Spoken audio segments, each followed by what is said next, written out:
All right, folks, it is June 26, 2025, and I have an XRP settlement and market update. We got to get right on into this one. It's going to be a big update covering the current events, the financial markets, looking in and breaking down this XRP case. I was fighting FUD, confusion, misinformation, and of course, more lies about what's taking place with XRP, this case, Ripple, the SEC. I'm not going to say we're an expert on securities laws yet, but we definitely have gotten a lot more educated on how the securities laws worked, how they work, and we're going to, get some opinions shared, a little bit of speculation from other lawyers, legal experts on the matter. Give us the full breakdown and update of where we're at, and I just got to tell you guys, we're in a great spot. The reason why I'm wearing the Brad Garlinghouse tattoo shirt tonight is to remind everybody that as a matter of law, XRP is not a security. On the Brad Garlinghouse tattoo, the date is on there, July 13th, the day that Judge Torres ruled that XRP is not a security. Now, today's ruling, the one that I have printed out right here that gets added to the red folder, is simply just Judge Torres sticking to the law. She has case precedent. She's got plenty of quotes that she's pulled from the SEC lawyers saying how hard we needed to go after Ripple. And now Judge Torres is sitting here like, why do you guys want me to take it easy on them now? I have your direct quotes right here of you saying that we need to basically go take these guys out. That they're definitely, still breaking the law. They're going to break the law in the future. And now you want me to lift the injunction. She's like, what's going on here? And so Judge Torres, I compared it earlier to the teacher who doesn't want to accept your homework, even though you got the right answer. You didn't show your work. You didn't go and do your work the right way, right? You didn't follow directions all the way. You came to the right answer. But the teacher says, no, you didn't show your work. You didn't follow the right steps. You skipped a step. So we're not going to accept it. We're going to deny it. That's what's going on. In the securities world, this is a speeding ticket violation. There was never fraud alleged. They never had a case against Brad Garlinghouse and Chris Larson. That was just a witch hunt. And that's really all this was, with the SEC going after $1.3 billion. And then if you recall, they actually wanted to up the amount. And they cited the fact that Ripple had continued selling XRP all throughout the lawsuit. And they said, we probably need to up this to $2 billion. They actually upped the ante. And the judge came back and said, no, we're not going to do that. We're going to do $125 million. That's going to be the penalty. And we're going to place an injunction on Ripple, which was the most general injunction ever placed. And injunction's been the big word today. Everybody's debating the injunction all day long. And the fact of the matter is, we got confirmation from Stuart Alderati earlier today, is the injunction was just a blemish on Ripple. That's all it was. Ripple still has the ability to sell to institutions. They've already restructured how they sell. And basically what they have now is just purchase agreements where, they accept a certain amount of dollars, you get a set amount of XRP, that's the transaction, and then it's done. Just like me and you selling XRP. Is the same way that Ripple now sells XRP to institutions. And I saw a lot of people thinking that with the injunction still in place, Ripple wasn't going to be able to sell to institutions. And that was going to cause the institutions to come buy XRP from us and the exchanges, and that was going to pump XRP. Now, I believe that XRP is going to be pumped, and eventually they may have to come buy our XRP and the exchanges XRP. I mean, we don't know when Ripple cuts off the faucet. That's what's so interesting. And we don't know how much of the XRP in escrow is already accounted for. Because the pre-allocation contracts that were already done, the ones that Judge Torres ruled was an unregistered securities contract, well, those deals are done. And the judge did not say that those had to be wound back, brought back in any sort of way. So the pre-allocation contracts, the 1,700 NDAs and other contracts, and 50, 60 counterparties that Ripple continued selling XRP to during the lawsuit, which is why they wanted to take the penalty from $1.3 billion to $2 billion. is because Ripple didn't stop. Ripple said, okay, yeah. After we got basically after they got the ruling on July 13th, 2023, they knew that they had clarity that XRP was not a security, and they've been selling XRP this entire lawsuit to institutions. They just didn't wrap it up in investment contracts that have expectations, time lockups, options contracts like they did with R3. Now, I'll be honest with you guys. If this was a very serious injunction that was very narrow, very specific, Ripple, you cannot sell to institutions at all, then that scenario would come in where these institutions would have to go to the open markets or at least to OTC desks that would facilitate that liquidity for them outside of Ripple. And that very well could have led to a supply shock. I want to be very clear. I still think that a supply shock is coming for XRP. It's just not yet, right? Now, the thing about it is, with so many people making XRP content now, you have to battle a lot of misinformation. It's just natural, and we see this in other crypto communities too. What we've been up against that's been very unique is people that have just been outright lying about XRP. Like, there's some people that just get it wrong. This is securities law. I mean, nobody wants to read these documents all the way through. Right? I did. I print these out. I read them. I haven't gotten my highlighter out, but I was going to take the time to read some of these quotes. But the point, you guys get the point. The judge is citing the SEC lawyers saying Ripple's going to continue breaking the law. You need to go take them out, essentially. I'm paraphrasing and summarizing and making it simple for everybody to understand. And the judge in this case is just sticking to the law. She's saying, I made my ruling. You guys want to drop this case? Drop your appeals, right? You want this case to be over? Drop your appeals. You could end it tomorrow. And that's what's going to happen, right? I know people don't want me to use the word final, right? The final shakeout, the final back test. But the final XRP case update, we're one video away. I'm going to tell you guys that right now. Like, I'm going to spend a considerable amount of time breaking this case down.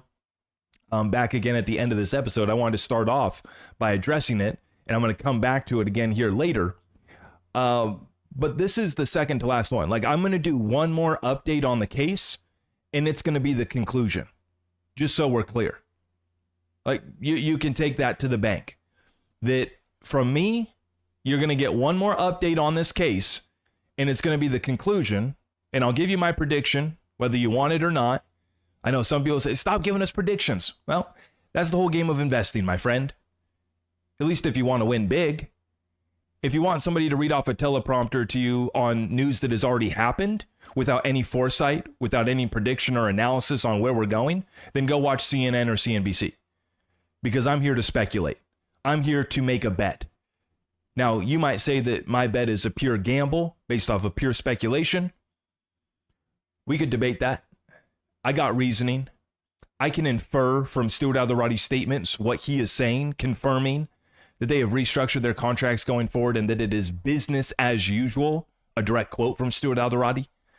This thing's not slowing down, and I'm going to show you in tonight's update that we still have further adoption, interoperability coming to the XRP ledger, additional amendments. Probably one of the most stacked updates is coming to the XRP ledger right now.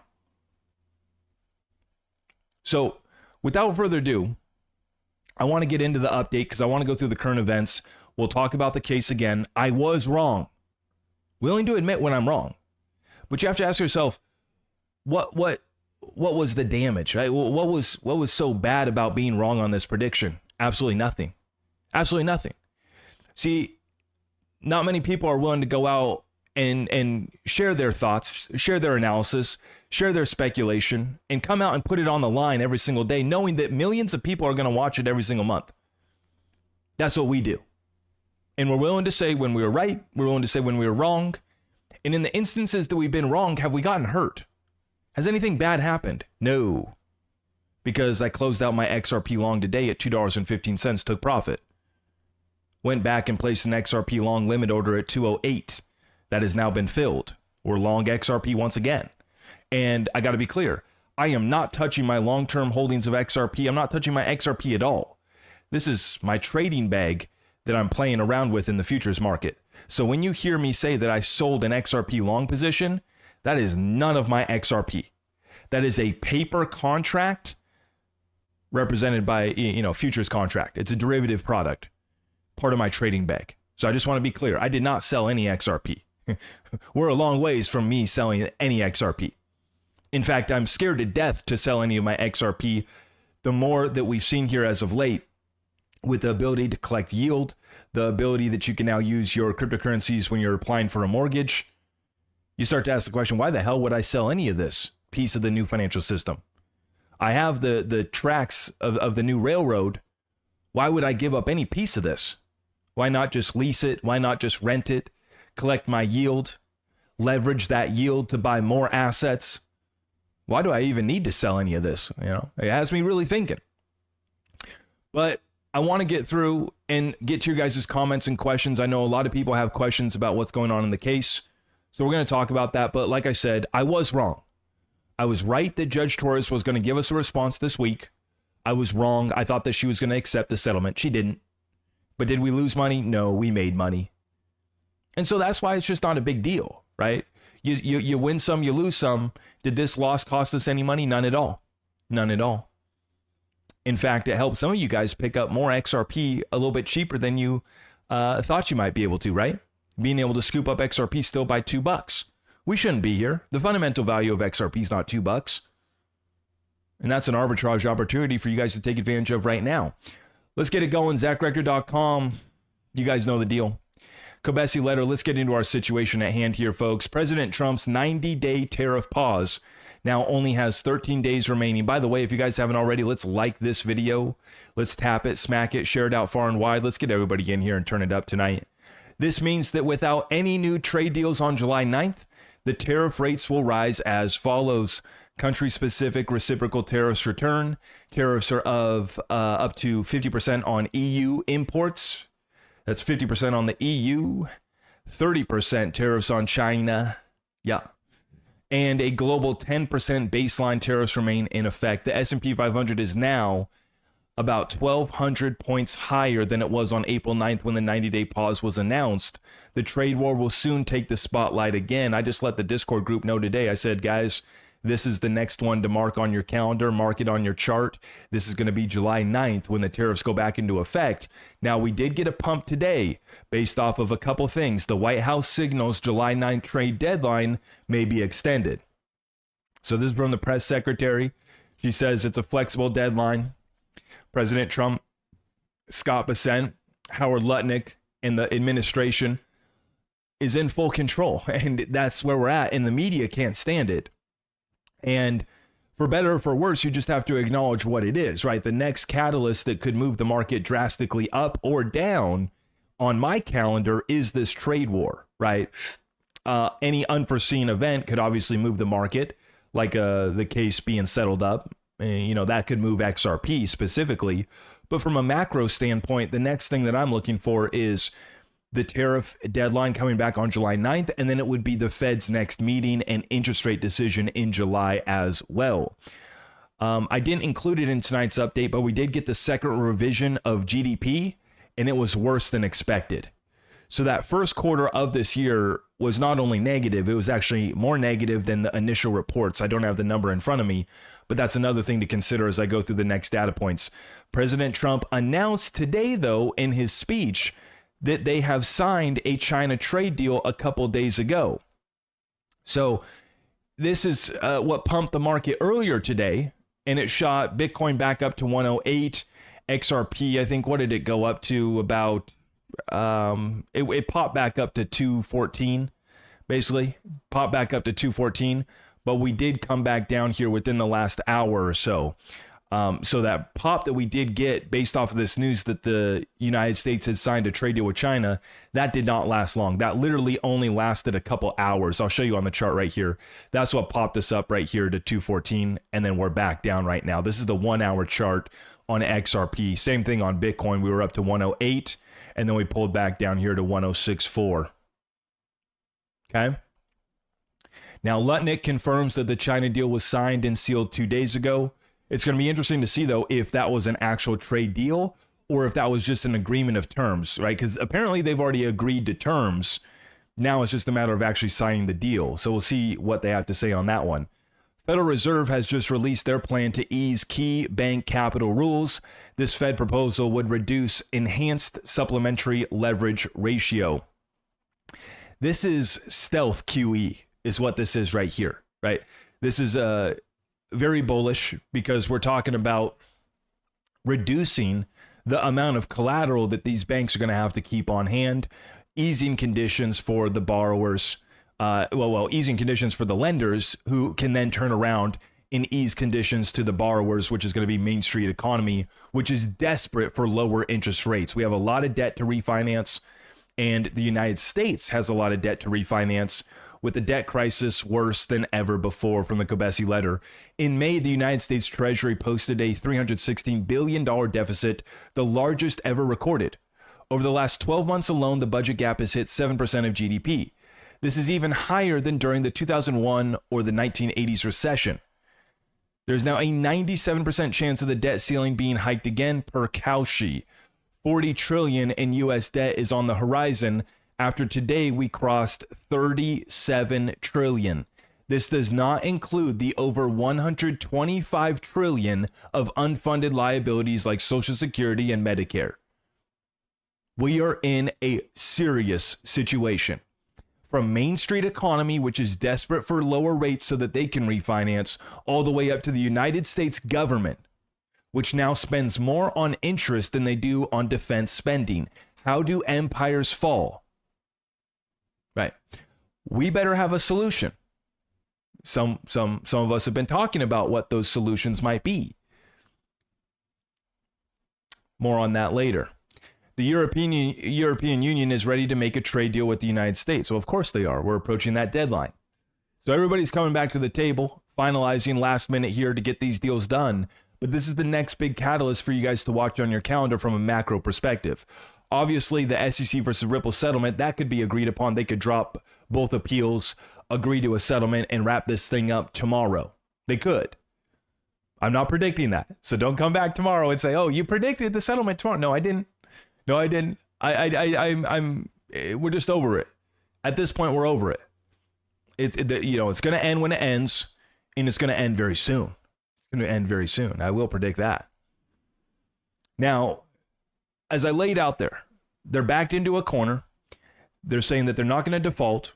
President Trump just said today that they're probably going to roll over a bunch of that short-term debt that Janet Yellen dumped on us. Hey, welcome back into office, President Trump. Here's $7 trillion of short-term debt that I got for you. Good luck. God bless. Hope it works out. That's what Janet Yellen left us.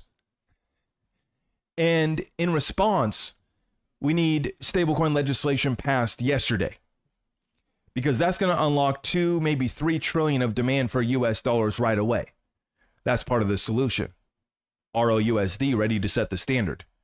But David Sachs gives us the update on market structure. We know that the stablecoin legislation was passed in the Senate. Now it's gone to the House. Once voted on and passed in the House, it'll go to the president's desk for signing. But David Sachs, the White House AI and crypto czar, says thank you to Senate Banking Committee Chair Tim Scott and Digital Assets Subcommittee Chair Senator Loomis for announcing a clear timeline and plan for comprehensive crypto market structure legislation. The bill will be introduced before August recess. This is market structure, not stablecoin. Market structure. Bill introduced before August recess. Mark up first week of September when they get back. Let's get to work. Mark it up. And then let's get it done by the end of September. I love it. I love it. That's good. It would have been better if it was done years ago, but better late than never. President Trump supports clarity on market structure as well as genius on stablecoins. Let's get this done. July will be a big month with a bill signing for genius and clarity going to the Senate. So there's your timeline right now. Is stablecoin legislation done in July? That's what David Sachs is saying. And market structure done by the end of September. And we desperately need this. $37 trillion in debt, $125 trillion in unfunded liabilities, big, beautiful bill on the table. That would add 2, 3, maybe even upwards of 4 to 5 trillion to our deficit. So it would only make the problem worse and exacerbate the problem. But that's okay, right? This is what they're going to do. Position yourself accordingly. Yeah, you can fight it all you want. You can complain about it all you want, or you can get on the right side of the transfer of wealth. This big, beautiful bill is on the desk. It's on the table at the same time that we got stablecoin legislation and market structure. Now, we move in on XRP. And the catalysts for XRP are showing up and presenting themselves for all to see. Now, some people don't have eyes to see it because they're distracted by short-term price action. They're distracted by clickbait FUD. They're distracted by misinformation. They don't even intend to be distracted, but they get misled by misinformation. And then you got a lot of lies too. This is what we're up against. But for those with eyes to see, it couldn't be more clear. And I got it confirmed for me again today. When the news dropped about the XRP case, that the judge has denied the settlement, the whole market went down. And yet I got people telling me that XRP is not in control of this bull run. Well, it might not be in control. We could debate that. But it definitely is up there with Bitcoin running this market. When you have the power to impact the entire market based off of a court decision that really doesn't even change the facts of the matter, the law of the land is that XRP is not a security. Today's ruling was not going to change that one way or another. This ruling today only impacts Ripple. Yet the ripple effect was it brought down Bitcoin, it brought down the entire market.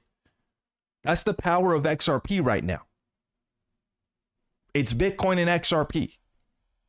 Bitcoin is the only other asset that on this most recent drawdown held up as strong as XRP did. When you look at the fib retracement levels, not to get into the TA, but what we saw is that the XRP fib level got bought up. I don't have the exact fib level in front of me. It doesn't matter.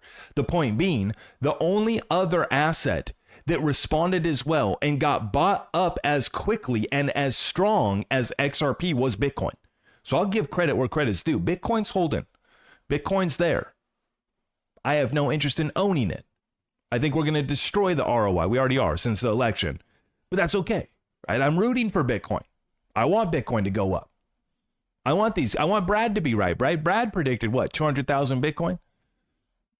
I want all these guys. I want Michael Saylor to be right about Bitcoin going to the moon, right? That's fantastic for the digital asset space. But what you're seeing acknowledged right here in this post is Michael Arrington commenting, excited to see XRP futures trading at volume on the CME. The CME, we talked about it 2 days ago in the live, about how it's now the most watched crypto. That was from the CME. The largest derivatives platform, one of the largest futures and derivatives platforms in the world. It might actually be the biggest. You got the CME, you got the DTCC. These groups are settling quadrillions per year.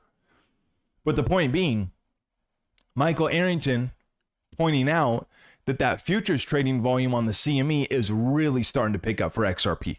People want a lot of exposure to XRP right now from a spot standpoint, but then they're also taking advantage of the futures products to be able to hedge and leverage their bags of XRP, like myself, right? And at the top of the description, I have the trading lesson that I just dropped a day ago, and it's the basics of futures trading, Futures 101.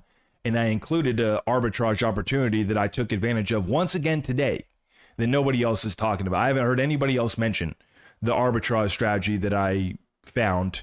And it's actually right in front of our faces, but with the right understanding, you can take advantage of it too. But I just dropped that futures lesson down below. Coinbase is going to be going live with perpetual futures on July 21st next month is what they just announced here today.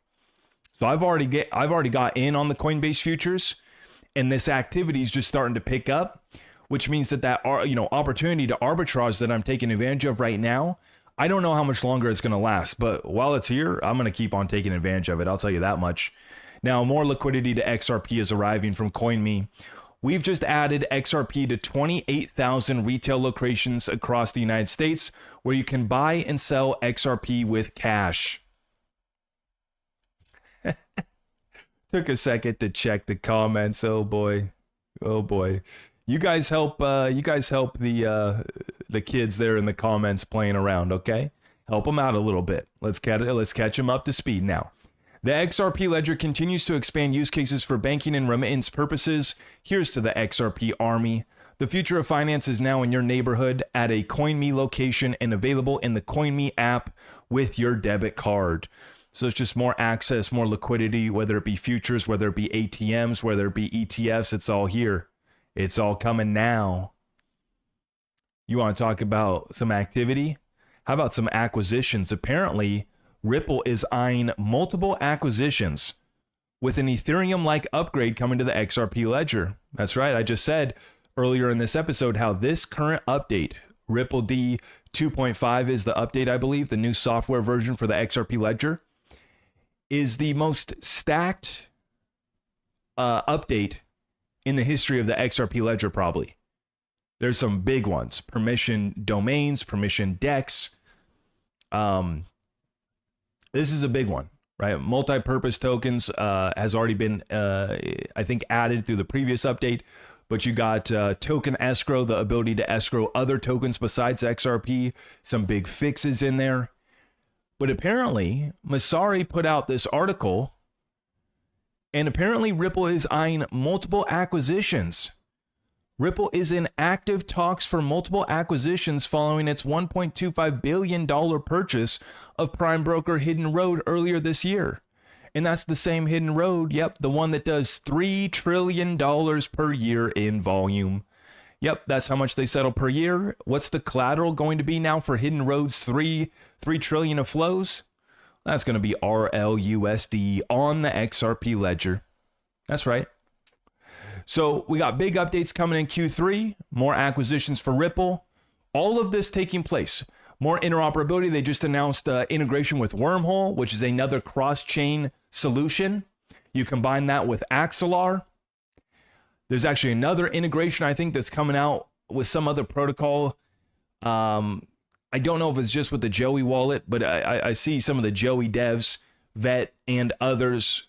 It was some Squid protocol, which I know that name sounds ridiculous. You're like, what the heck are you talking about? But I think it's some interoperability solution for Cosmos and a few other chains as well. See, at this point, we're just letting these developers do what they do, right? I'm not a techie. I don't understand this stuff other than at a base level, enough that I can explain it and understand how it's going to impact the XRP ledger and XRP, the native asset, from a basic understanding and from a fundamental investment perspective. But we're just letting the developers cook right now.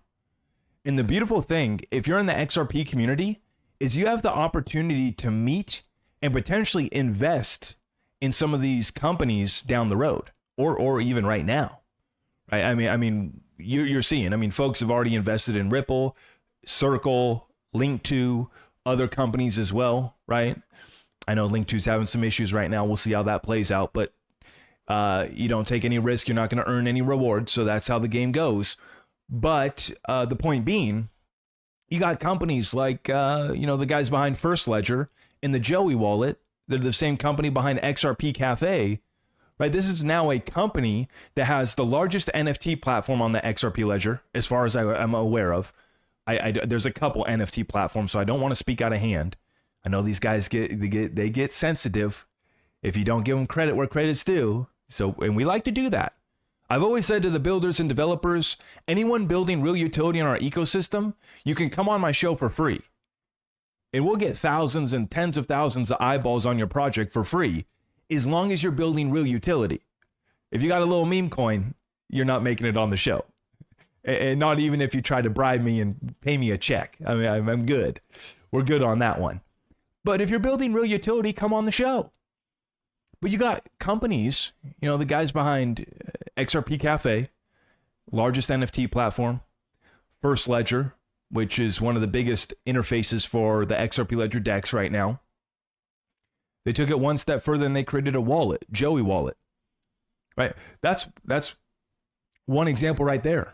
right? And I've joked with the guys, Vet, Adam, the builders behind this, about how much money they could raise from the XRP family if they decided to, raise money for their companies, right? That's just one example. There's dozens and dozens more. And the thing that's interesting about our ecosystem is you really have to have your stuff like up to date, in compliance, with real utility. Otherwise, you're not getting money from the XRP community. And I'm talking about like big bags, big money in the XRP community. You might be able to get some XRP from the degens that want to gamble on a meme coin. But it's a lot different to get these guys, and they got the money. I've been telling the developers in our ecosystem, there's plenty of money here. You guys need to show real utility, a viable business, some cash flow. I know that's kind of a crazy world in startup land, but some cash flow, or at least a path to cash flow. And you got guys that are ready to cut you a check for 50,000, 500,000, or millions in this community already. And that could be one of you guys. And so that's why I'm bringing this up. Keep your ear to the ground here, because I think that you have the opportunity to invest in the next unicorn startup that's going to be within the XRP Ledger ecosystem. Let these developers cook. They didn't have any functionality, programmability on the XRP Ledger. They couldn't do anything. You got to understand that 90% of the space still doesn't think that the XRP Ledger has NFTs, for crying out loud. They don't understand that we have an AMM. That's all about to change. And if you're in the XRP community now, you front ran that the wave of the masses, the mass adoption of the XRP Ledger. You front ran it if you're in XRP now. And it breaks my heart. I'm about to talk about the XRP case next, and then we're going to open it up for comments and questions. It breaks my heart if it's true, because I will tell you guys, I've been noticing a new scam in the comments. The scammers are getting good. Well, they have some new tools at their disposal. I can tell that they're using AI to type up theoretical stories, because I got comments and it says, why don't you just tell us the truth about XRP? We're tired of holding XRP and it's time for us to start trading. And I'm reading like 6 comments like this. I'm like, who are these people? Sure enough, you look in the comments down below, the first post is them making up a story between, 3 or 4 different fake accounts trying to get you to come trade with some scammer. So no, if you see that in the comments, that's not a real person. There are some people that are selling their XRP, but I've noticed that there's some scammers showing up in my comments saying, oh, I'm selling all my XRP so that I can go trade with Dorothy, who's got a nice trading program at this website. Like, this is the new scam tactic that they're rolling with. And I snipe these scammers like all day long. I check my YouTube comments all day long so that I can read your guys' comments and get your feedback, most importantly, but also to protect you guys from these scammers. And they're getting a little bit more sophisticated with their strategies, and they're using AI to make up stories. I don't even think some of these scammers know English, but they're just plugging it into AI. I'm like, what? Another person selling all their XRP? Oh, wait, no, that's just another scammer bot. But there are some people that commented on my Twitter post and on YouTube today saying that they were giving up on XRP. Will the injunction affect the ETFs? No, not at all. Mr. P, thank you for the 2 spot. We're about to get to comments and questions, and we're about to get to the lawsuit. ETFs are good to go. They will be approved. Yeah, the final deadline's October. I think they'll be done in Q3. July, August, September. Nothing about the case, nothing about the ruling is going to impact the ETFs. Nothing about the injunction will impact the ETFs either. They'll still be able to get the XRP from Ripple. It has to be a simple purchase, buy-sell agreement, just like me and you. I sell you XRP, you give me dollars. That's the deal. It's done. That's it. That's not going to impact the ETFs. But I was saying it breaks my heart to read comments which I see are real people saying that they're selling all of their XRP today. I saw one guy, he said he's been holding XRP for 8 years. 8 years. And he was going to sell today. It's like, do you realize that nothing changed as a matter of law for XRP? from a technical standpoint, nothing has broken our bullish posture for XRP. From a fundamental perspective, it only keeps getting better for XRP. And you have an entry from 8 years ago and you're selling XRP, I don't even know if you're a real person, if that's a real story. Because if you picked up XRP 8 years ago, I mean, I could see, you know, if you got life happens, I get that, life happens. But to see today's, I mean, to read this off and say, oh, well, that's it. I'm selling my XRP. Hit the sell button. And you've been here for 8 years? I don't believe it. I don't know. I don't even know if these are real people. But even if just one person sold off XRP today, and I'll tell you that we already did lose 3.7 billion in market cap when the judge did drop her ruling. So we add that to the red folder. That's another 3 billion of damages done to the XRP family. But the reason why we've been doing this, and I just got to say, my standpoint has always been, you know, with the red folder, with everything, how do we protect our community? How do we protect our community? And how is this court case going to impact our investment? A lot of us have a lot of money, a considerable amount of our net worth tied up in XRP. So the reason why I've covered this court case, sure, it's given us good content to talk about. But I told you guys already, I'm over talking about this case. I don't want to talk about it anymore. I don't want to be printing out documents anymore. I want to retire the red folder. I really do. I know it's kind of a funny joke, but I want to put it away. We have one more update that you're going to get from me that talks about the case. One more. Take my word on it. One more update. That's it. Because what happens next is the SEC and Ripple drop their appeals. Right, the case stands. The law of the land is that XRP is not a security. Injunctions in place, and Ripple has to pay the fine. But there is a chance for the SEC to actually return or refund that fine. I looked up the court and the case precedent. It is there. So Ripple could pay the $125 million, which is already locked in an escrow account. It's been collecting interest. And they could send that off to the SEC, and the SEC could refund it. I saw some people talking about how the SEC could accept payment in XRP. For that to be done, there would have to, I mean, that would have to be part of the settlement agreement. I'm not going to say it's not possible. It's just, you know, they would have to structure a new settlement agreement that said, you know, we're going to reduce the fine. We're going to only accept, you know, this much, or we're going to take the full amount, but then refund you a portion, and then separately accept XRP. I don't think that that's very likely. So then, you know, how is the United States government going to get some XRP for its strategic reserve? Because President Trump said that that is the plan. Everybody recalls that, right? We're going to have a strategic reserve, and it's going to include XRP. For some reason, he said Cardano, and he said Solana as well. Right? So this case is going to end very soon. The ruling that we got today does not change much. It really doesn't.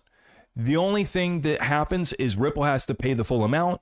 The injunction stays in place. And Ripple has a slight blemish on their record. You know, to me, I was thinking about this too, you know, because I used the example of a teacher that's making you stick to the rules. You didn't follow the path. You didn't show your work. And so she doesn't accept your homework. To me, this injunction still being in place is like the, what is it? You have the valedictorian and then you have the salutatorian, right? Isn't that a thing? I wasn't smart enough to get valedictorian. I was too checked out in high school, but I was learning about the Federal Reserve and Ron Paul, and I was not as interested in all of the subjects. I actually took AP American. I forget what the class was called, but the Constitution, American politics, something like that.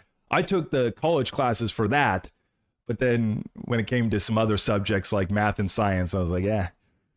And but anyways, It reminds me of the, what is it, the salutatorian that gets one A minus.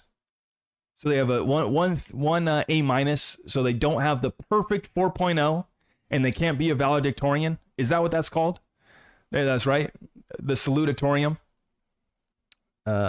Whatever it is. But that's what's the case is right now for Ripple. Right? They have this tiny little blemish. They have one A minus. But in reality, when it comes to their interactions with banks and institutions, I don't think that it's going to be a problem. They're going to look right past that. It's a tiny little blemish that isn't even noticeable, and it's irrelevant when you have an SEC that wants to drop the appeal, drop the case, was fighting for the injunction to be lifted and for Ripple to pay less. That's who we're dealing with now. So the injunction, as it stands, is essentially meaningless. If the SEC is not going to enforce it, yeah, Judge Torres could drag him back into court. But if the SEC is not going to cooperate, she's not going to do that. And Ripple's already restructured their deals. They know they're not violating the law anymore. They have full clarity. This was just to wipe the record clean. That's where we're at. So let's take it to Fred Rispoli. I'm going to read his breakdown, and then I want to go into rapid fire Q&A, okay? So start getting ready for your comments, your questions. We're going to go rapid fire with it, but we got to get this breakdown from Fred Rispoli. Listen closely. Some of you guys might already have read this or seen this, but this is the best breakdown that I've seen so far of where we're at and how this case ends. Huge shout out to Fred. Let's take a sip of our adult beverage, because holy cow, I can't believe we're still in this lawsuit. 4.5 years, here we are.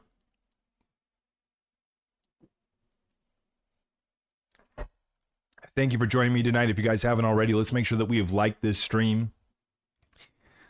Smack it, tap it, share it out far and wide. God bless you. Fred says, this is a long post on my thoughts here, but the TLDR is welcome to the new SEC. For now, more or less the same as the last one. And Ripple and SEC will settle the appeal for the reduced agreed upon amount and leave the Torres judgment in place, while the SEC will publicly or privately communicate to Ripple that it is not restricted in its business operations with Ripple, transparent about those operations, and demonstrating how they no longer fall into the category that was deemed illegal by Judge Torres. Let's break it down. I thought Judge Torres would grant the first motion, recognizing that the anti-crypto war of the Gensler era was political animus and that the agency was moving in a different direction under new leadership. There was zero obstacle to her granting the motion and moving on. She chose not to. There are only two reasons for this. One, she was pissed that the parties wasted 4.5 years of her time with bitter litigation. This reason is 100% in play. Two, she is hostile to the Trump administration and will do what she can to throw up obstacles. And we've seen a lot of that in the kangaroo courts across this country, where these judges are playing politics. They're not upholding the Constitution or the law.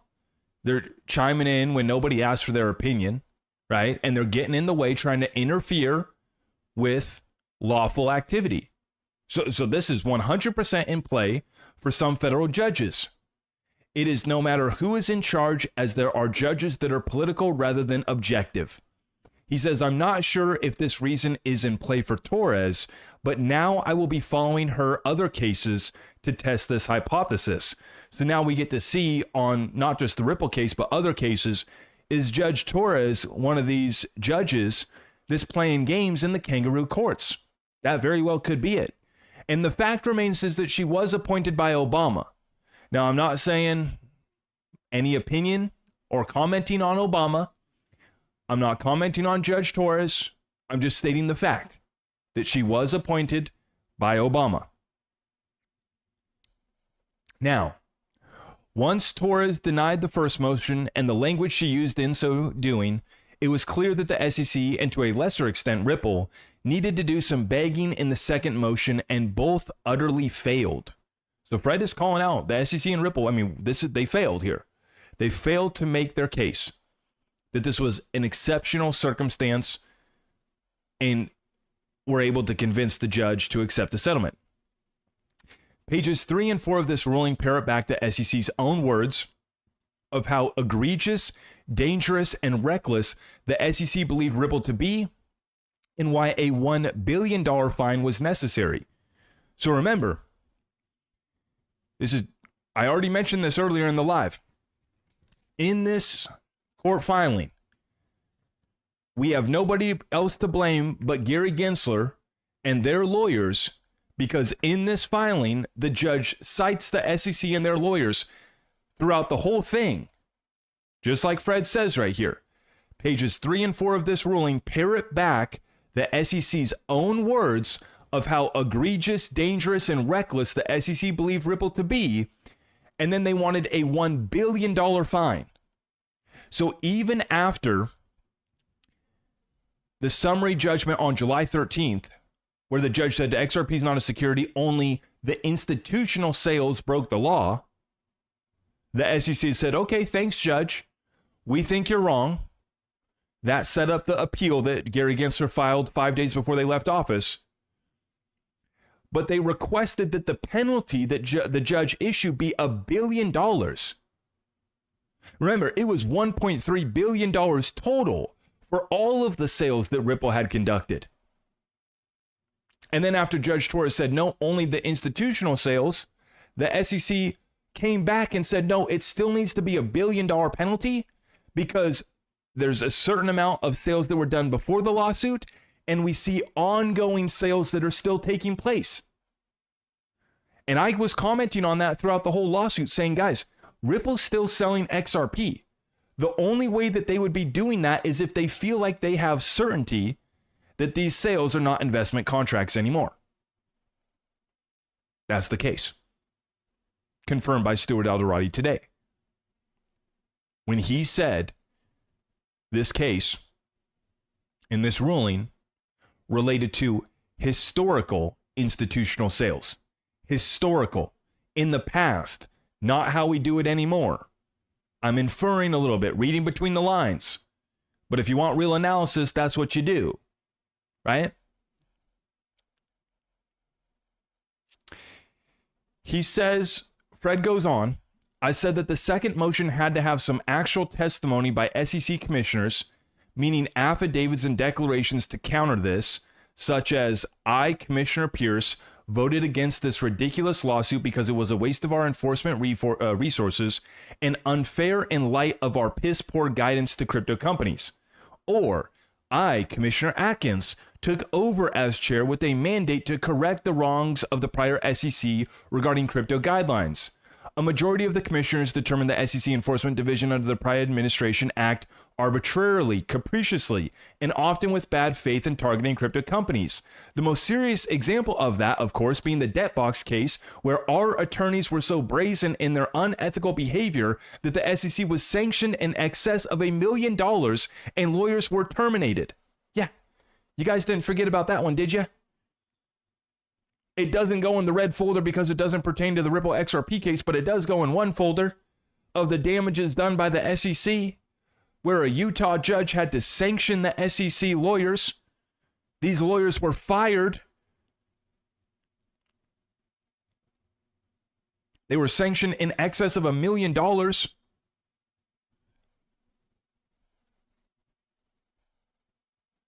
And was Chair Atkins going to come out, though, and put his SEC on the spot like that, right? And call out his predecessors like that? He didn't go that extra step. Hester Pierce didn't go that extra step. And so without that, Judge Torres said, let me read you back your own words about how evil Ripple is and about how we need to take them out and basically shut down their entire business. In the SEC, the whole thing that impacted the XRP community is they went as far as to say that all sales of XRP everywhere were a security. Me and you, Joe Blow, selling XRP to our buddy was an investment contract. And they were absolutely dead wrong on the law. And that's why Judge Torres shut them down. Fred goes on. This obviously did not happen, and there are only two reasons why. One, Ripple and the SEC did not discuss the necessity. I find it hard to believe that this was the case, as it could arguably be legal malpractice if the attempt was not made. Two, Ripple did ask, and the SEC said, quote, "We are not making ourselves look like idiot, excuse my language, assholes." And that's exactly what they are. This crappy motion on SEC letterhead is the best I can offer. Insert pawn shop meme. Because number two is likely what happened. This tells me that the SEC is going to do what it has done for decades, protect its own, regardless of the administration in charge or detriment to the public.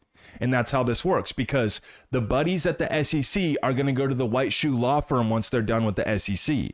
The buddies at the SEC are going to go be legal counsel for the top crypto companies, the same companies that they were trying to go after and prosecute, are the same companies that they're now going to go be general counsel for, advisors for. Let me collect a backdoor check for.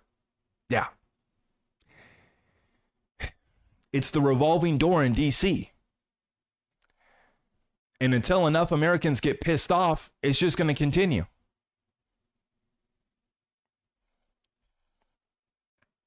If you ever want to know the types of pieces of crap that sit atop the SEC, type into your browser David Aguirre, SEC whistleblower, and read up. And this happened under W. Bush, by the way, right? This has been happening under Democrats and Republicans. This is not political. It's just pure corruption. It goes deeper than politics. Also, I sue .gov agencies all the time for despicable behavior they commit against my fellow American citizens.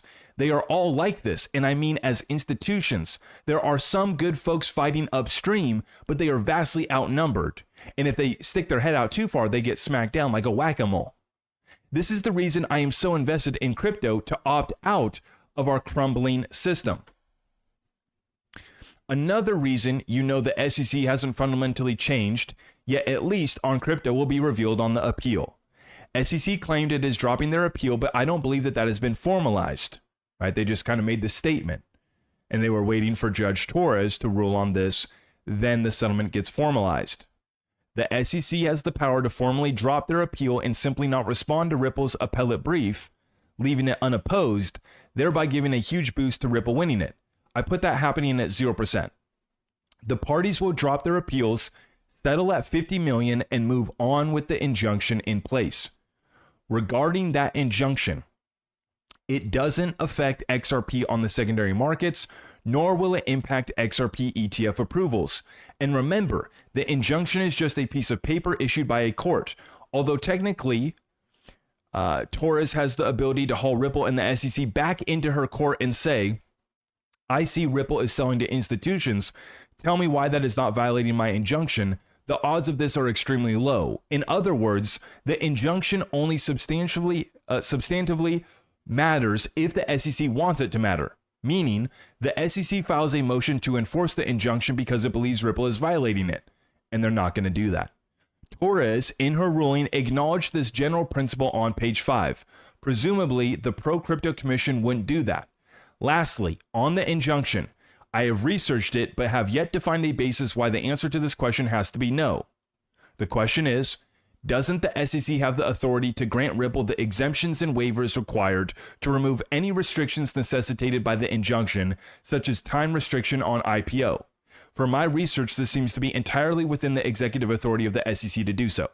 So basically, the SEC can give them exemptions and waivers, no time restrictions on IPO, no issues on the ETF. You're good to go. You're good to go. The injunction doesn't matter if the SEC's not willing to file a motion to enforce it. And that's what we're dealing with now. Further, Ripple has already claimed that it has changed its operations such that the behavior it got tagged for by Torres is no more. If you look at the Stuart Alderati post on this ruling from today, I noticed for the first time that he used the term historic institutional sales to describe the Torres determined bad behavior. Maybe he used it before, but I didn't notice it. Anyway, this signals to me that the parties are going to settle and move on with the understanding that XRP sales to institutions will be done in a way the SEC can live with. So a huge shout out to Fred Rispoli for breaking that down. Now the final question remains, what is the timeline? Thank you for the universe there on TikTok. Thank you for all the gifts. Thank you for smashing that thumbs up. Thank you for sharing it out far and wide. Here's the timeline, and then we're going rapid fire Q&A. Regarding when this all ends, there is a status report due by the parties to the Second Circuit in August. One of two things will be in that report. One, the parties ask the appellate court to reinstate the briefing schedule, and the appeal goes on. In that scenario, the case doesn't end until late 2026 or early 2027. I put the odds of that at 0. Right? If I have to give it a chance, it's a 0.00001. The chances of that happening. They're going to drop the appeals. The second option is that the parties tell the appellate court that they settled the case and seek dismissal of the appeals. Rulings made by Torres remain in effect. The case is over. Fred says, I think we see number 2 happen and get that announcement at the end of July, early August of this year. So yeah, maybe 30 days. 30 days. 30 days. What we wait for next is for the SEC and Ripple to submit a new settlement agreement, basically, to the appellate court that says we have both dropped our appeals. We're going to collect the fine. The injunction remains. The appeal is over. The case is over. It is done with. And like I told you guys, I'm exhausted from talking about this case. I want to get to talking about utility. I want to get to talking about the future of crypto. I want to get to talk about tactical wealth strategies. I want to get to talking about trading and making money. I don't want to be talking about the damages done to the XRP community anymore. I don't want to be talking about this case anymore. So my promise to you guys is I'm only going to do one more update where I dedicate any significant amount of time to the case, and that's going to be when the SEC and Ripple submit their settlement agreement to the appellate court, and they say, we've agreed to settle up, we're going to accept that $50 million, return the rest back to Ripple with a refund or whatever the process may be. We're going to accept the $50 million, the injunction remains, the appeals are over, the case is over, and the SEC is done, officially done, with the war on crypto. Because we are the last battle that is still in engagement. Even though both sides are waving, well, really the SEC is the one waving the white flag, right? Outside of, the hidden hand out of the castle waving the white flag, that's the SEC, right? And Ripple, and the bear are riding on horseback with the king's crown in full control. And the path is gold. There's another path that's purple, and there's another path that's green. And I'll let the Riddlers take it from there. This case is over, guys. The injunction's still in place. Doesn't matter. Doesn't matter. It's business as usual. And in fact, Ripple's already said that their business has increased. They've signed more contracts in the past 6 months than they did in the past 6 years, after the SEC said that they were ready to settle up. So the impact is already being felt by Ripple as they expand their business operations and more interoperability, more programmability being brought to the XRP ledger. XRP DeFi is here. As Stu said, the case is nothing but noise. Today's ruling, although kind of disappointing because we wanted to see, the fine reduced for Ripple. We wanted to see. And I see some people saying, why is Ripple pinching pennies? Just pay the fine and get it over with. They're going to. Okay, it's easy to say when it's not your $75 million on the line, right? It's easy to say, oh, these guys are just penny pinching. It's $75 million bucks. Pinching pennies or pinching 75 million. Call it what you want. But the point being, they are going to wrap this up. This case is going to be over. XRP is going to pump. And I think that selling XRP now it would be one of the most fatal decisions for your portfolio, in full honesty. RLUSD is blowing up today. They printed more RLUSD today. So we're growing that one. Let's go rapid fire Q&A. If you guys haven't already, please show us some love. Like this video. Help us out by sharing it out far and wide. And let's run.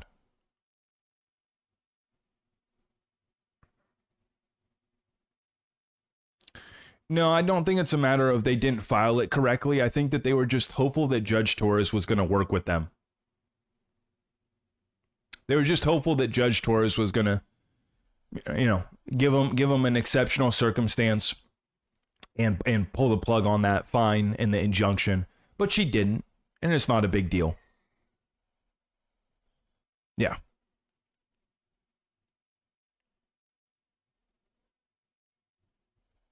ROUSD's market cap has been steadily growing. Absolutely.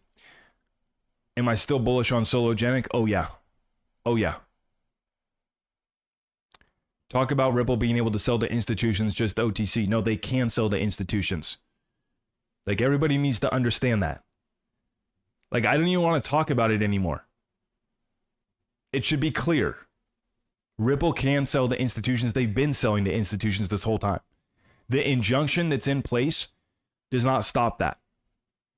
It just stops Ripple from doing pre-allocation contracts like they did with R3, options contracts, expectations of profit included in a business relationship with their counterparty, that type of stuff, lockup periods.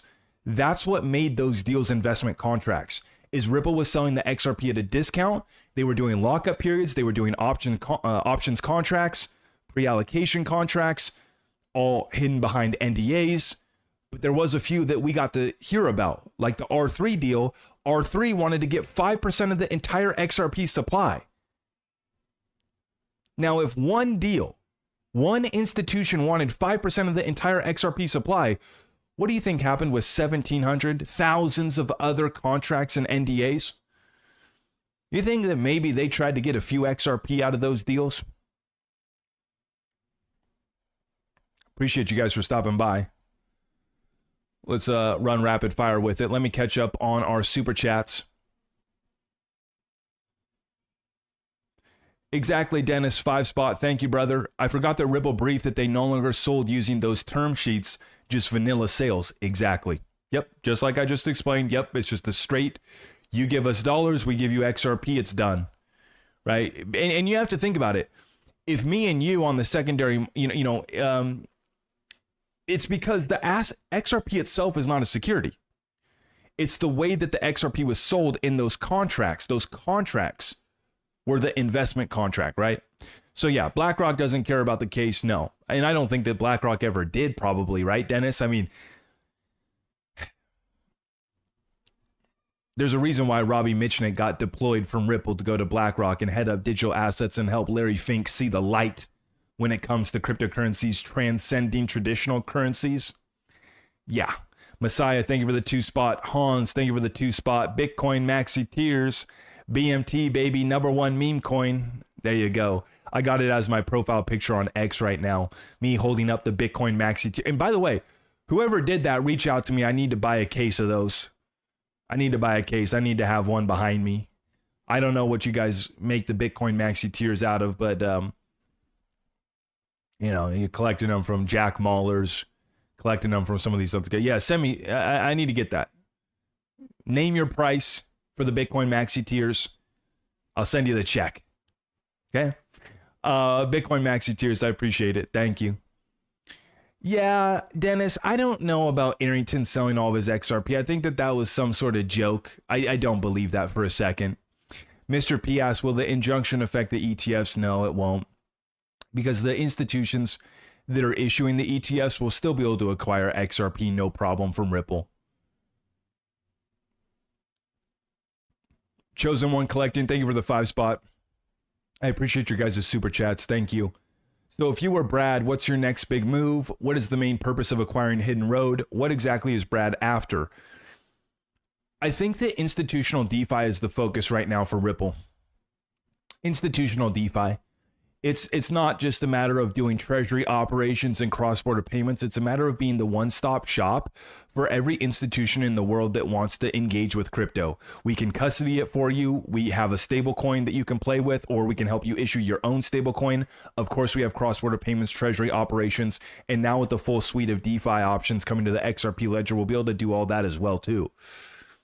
Whether it be escrow, smart contracts, or basically on the XRP ledger, they'll be called smart features. We don't have full-blown smart contracts, but we'll have smart escrows, smart features, additional programmability without smart contracts, which I think will actually be way more secure than Ethereum and other smart contract based platforms that always get hacked. There's always bad code. There's always a hidden bug within the smart contracts. And those, so that's where the vulnerability comes from. Like our AMM on the XRP ledger doesn't involve any smart contract. Our NFTs, all of our functions, none of them involve a smart contract, which is why you don't see big hacks and drains out of DeFi protocols. Now, some of these DeFi programs that have come to the XRP ledger, you know, I'm a little cautious of. They won't be a smart contract that makes them go bust. It's going to be a scheme that runs out of steam. That's what it's going to be. SSJ3, thank you for the 888. I appreciate that. Thank you very much. I actually set a limit order for $2, 2088 is where I placed my XRP long today. I took profit. I sold off my XRP long at 215. As soon as I saw the news drop, I went, oh crap. Here comes the FUD. Here comes the clickbait, misinformation and lies and FUD. Here comes the crying. So I'll just take my profit on my XRP long. And then I bought back in at 208. 2088. But thank you for the super chat. Zach, can you explain the market cap multiplier in regards to price appreciation? What is the mechanism behind this? It's a function of the order book liquidity. So what happens is when people are piling into the asset, there's basically sellers and takers, right? So there's only so many people selling. And what happens is when those sellers run out, right, you're just going to get a higher and higher price.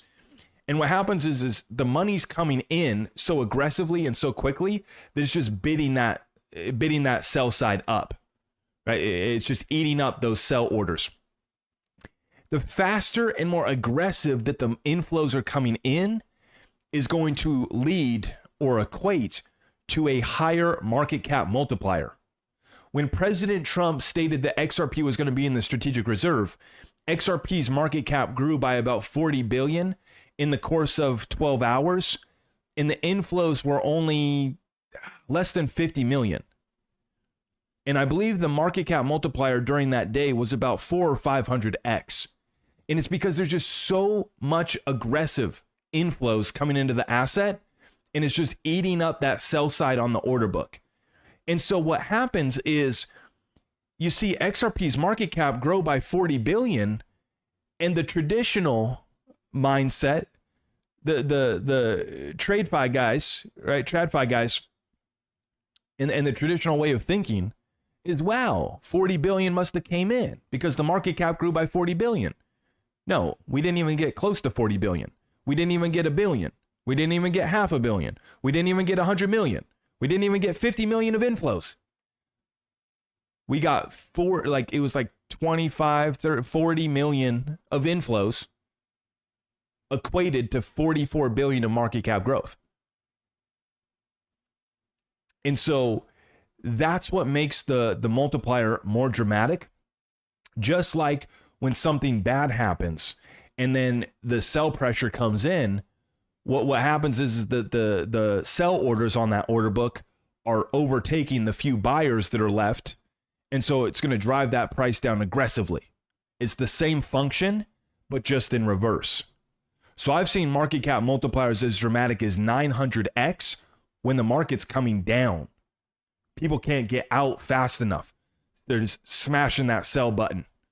And what happens is when you place an order, a market order on an exchange's order book, they're just going to go find you the next order that's closest to that they can fill for you.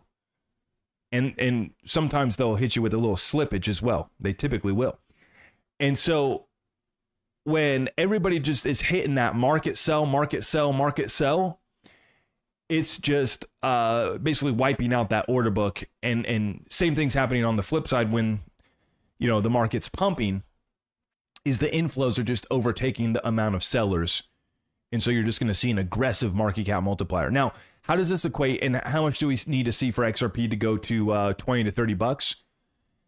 Based off of my calculations, we only need to see about 5 to 10 billion, maybe 20 billion in inflows, net net inflows. So you got inflows, you got outflows, you subtract the difference. That's going to give you the net. We need about 5 to 10 billion of net inflows, I think, to see XRP up at $20, 20 to 30 bucks. We need to see 50 to 150 billion of inflows, net inflows, to see XRP go to $100. We would need to see 500 billion to 1 trillion plus of net inflows to see XRP go to 1,000. I think that that's what it would take. It varies because over a drawn out period, it's not as dramatic of a multiplier, right? So when we talk about the inflows that are going to come from the ETFs, they're not going to all come at once. Now, with the Bitcoin ETFs, they saw 4 billion of inflows day one. Now, JP Morgan predicts 4 to 8 billion over the course of 1 year. But if we got a couple billion day one, double digit XRP, in my opinion.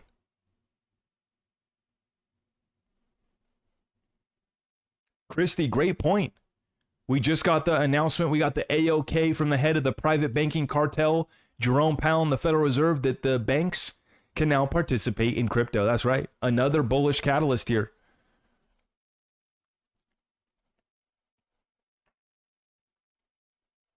Dennis says BlackRock refiles hacked XRP ETF from 2023. Yeah, it's incredible that they haven't filed it yet. It's impossible. Like, there's just no way that they're not going to get in on this action. It's so unlike BlackRock. In fact, I was actually talking to a former BlackRock employee a couple weeks ago. We had a one-on-one call. And he just said, man, I don't know. I can't confirm anything for sure. But there's just no way that they're not going to get in on this. He said all these guys care about is money. These guys are cutthroat killers when it comes to that check.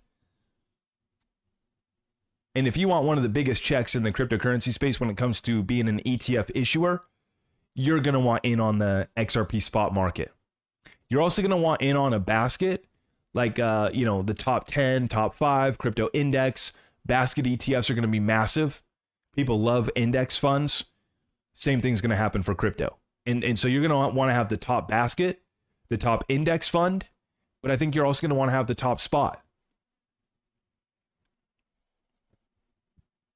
Somebody asked which exchange is best for working with.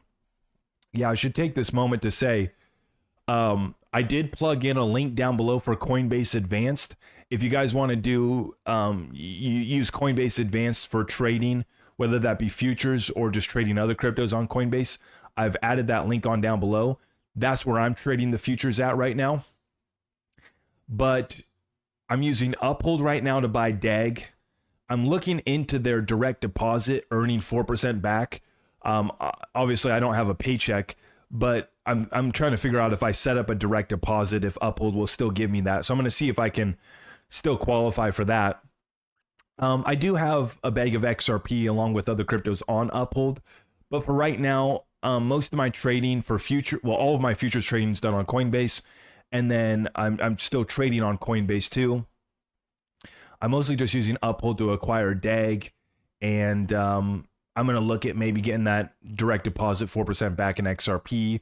Maybe look at the Uphold card. Apparently, they're going to bring that back to America. But I'm not really doing much trading on Uphold right now. And then what I'm using Caleb and Brown for is trading assets like Zebek. And then I'm also sending XRP to Caleb and Brown. And that's XRP that I've made from the meme coins that I plan on selling off and taking profit on this bull run. So my plan is to not have to really touch my long-term bags of XRP, God willing, because we'll just be able to sell off what we made from the memes. And I'm sending all of that XRP to Caleb and Brown because they're giving me the best service. Not necessarily, Coinbase is a little bit cheaper for me. My fees are next to nothing, at least for my first 10,000 in trading. So if I do go to cash out bigger amounts, I'm going to have to be cautious of that on Coinbase because my subscription, Coinbase One, it's $30 a month. It gives me free, basically next to no fees on my first $10,000 in trading. But after that, there are some fees. But there are no withdrawal limits. There is no withdrawal fee. So for that matter, Coinbase, I do plan on using them for that a little bit. But mostly I've been sending XRP to Caleb and Brown for selling off this bull run because I think that they're going to be the best at finding me liquidity for, these bigger bags, the bigger bags that I'm sending there. And I've talked to folks about it, people that are looking to sell off 1 million XRP this bull run. And I say, it looks like a lot on paper until you actually go through the full calculation, because you'll see Caleb and Brown, they don't charge you anything for institutional grade custody. That's the nice thing. While you're working with Caleb and Brown, you get free institutional grade custody. Where they charge you is when you trade, and they're going to charge you 3.5%, which is a pretty high fee across the industry.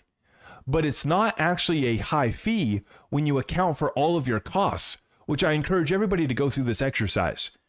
Go through and calculate how much it would actually cost you, if you're going to cash out 10,000 XRP, 100,000 XRP, 1 million XRP this bull run.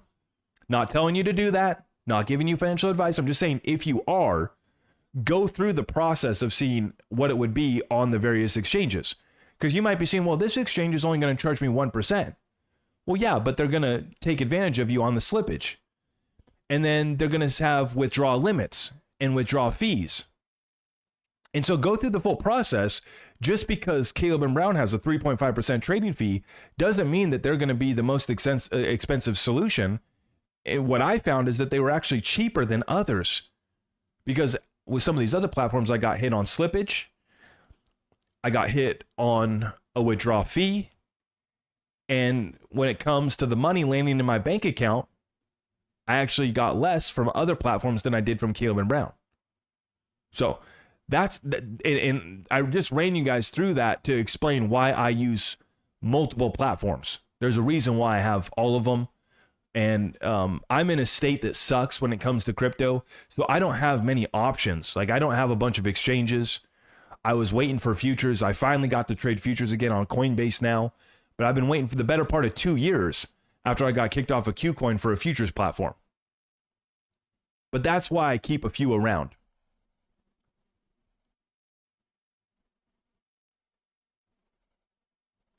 But go through the exercise, especially for you guys with big bags. I've talked with people, they got, 5 million XRP, and, their plan is to maybe offload 1 million, right? Guys who got 1 million XRP, and, they don't want to sell much of their bag, but, they want to offload 50,000. Go through the process. Understand your restrictions, your withdrawal limits, your withdrawal fees. That's what I like about Caleb and Brown, is there's no fees for institutional grade custody. There's no withdrawal fees and no withdrawal limits. And they get me my money in less than 24 hours from Australia. The wire transfer goes through. And I've done transfers that are not just a couple $100. I'll just leave it at that. Okay. Can you please do a video that details how to claim your Knight token, the process, and maybe some information on who is eligible? A relevant one? Yes, I will make a video on that. That's a great video for me to make. You had to have XRP in a self-custody wallet on June 11th. Is the Knight token, the blockchain's called Midnight, right? But the token's called Knight. I think that's how it is. I'm going to write down Knight airdrop. I'll make a video on that. I'm going to be dropping my SHX deep dive. Planning on dropping that tomorrow. And then the Axelar deep dive I'm going to drop over the weekend. So that's scheduled for this week. And then I'll do a video on the Knight airdrop. Yeah, but you had to have your XRP in self-custody on June 11th. So the snapshot was already taken. Okay? So if you had your XRP on a Zalman, if you had it in the Joey wallet, if you had it in cold storage, self-custody, you'll be able to claim that. Yeah. But I'll do a video on that. Thank you for the super chat. V-Train, thank you for the 5 spot. Is this all planned delayed tactics while Ripple waits on every bank to be ISO 222 ready? I don't believe that they're waiting on ISO, because ISO's already been in an opt-in basis since 2022, which is why you guys don't hear me talk about ISO anymore, because if you haven't upgraded by now, you're just late. Like, you're just late. So everybody has to be rolled over by this year. If you're not already rolled over to ISO, you are late. And it's already been in an opt-in basis with Swift and others since 2022 of August. So I don't talk about ISO anymore, right? I know a lot of people say, oh, invest in the ISO coins. The quote unquote ISO coins is a great list of coins. Like, not giving you financial advice, but I own a lot of the quote unquote ISO coins. But with that being said, I don't talk about ISO dates anymore because to me, from a macro standpoint, yes, they are delaying. They are delaying. I think July 1st is when gold finally becomes a tier 1 asset. They've been trying to delay Basel III.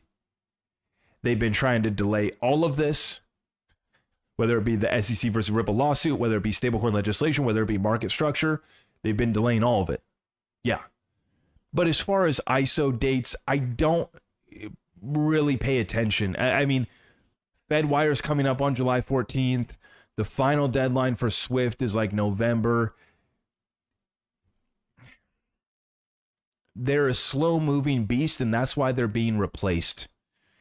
That's why they're being replaced in real time by this new financial system that we're building out with crypto. So yeah.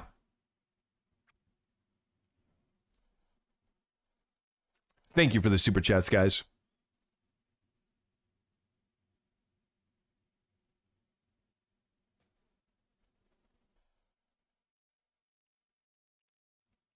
If Caleb and Brown went under, what would happen to your crypto? Great question, Michael. So I actually asked Caleb and Brown this because I know people were concerned about it. I was too. I said, hey, what's going on here? What's up with the insurance? And do we have bankruptcy remote protection? And I was assured that yes, Fireblocks, the custodian, is the one that has insurance. And they have insurance on when your crypto is being transferred and when it's being stored, protection against internal hacking and fraud. And then you also have bankruptcy remote protection. So you are not going to be part of Caleb and Brown's assets. You won't be owing the creditors of Caleb and Brown anything in the event that Caleb and Brown does go up. It's a great question. Great question.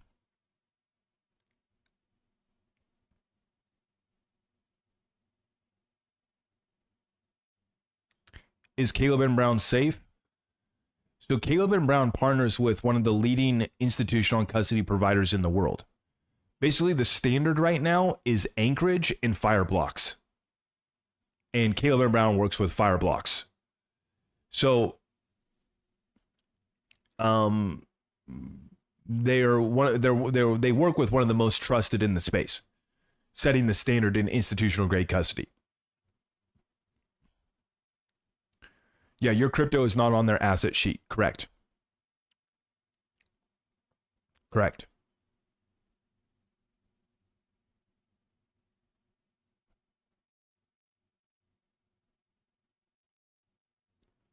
I'm trying to be nice here, but I think you actually have a strong connection with Brad. I feel like me and Brad would get along. But I don't know Brad. I have no connection to him, and I haven't been able to meet him yet, unfortunately. So no, I don't have any connection. When Wagyu steak? Well, I don't know, Ro. Here soon. I was actually gonna go check out a farmer by me is actually selling some Wagyu, and I was thinking of buying some, but I kind of feel like it's kind of overhyped, the Wagyu sometimes. But I was gonna take a look at it, support a local farmer. But last night I did cook up a New York. My wife got me a nice New York strip, and yeah, I'm really dialed in. I got my cast iron pan, and I've been putting in my work on that, and then my blacktop, my Blackstone, and I got my steaks dialed in. I got them dialed. I cook them to perfection every time now. Yep. A lot of fun. Good time. Got a nice workout in. Went downstairs. Made me a nice steak. Some sweet potato fries in the air fryer. Locked in. Absolutely locked in. Why am I skipping the fundamentals? Sorry, what was the question? Go ahead with your question.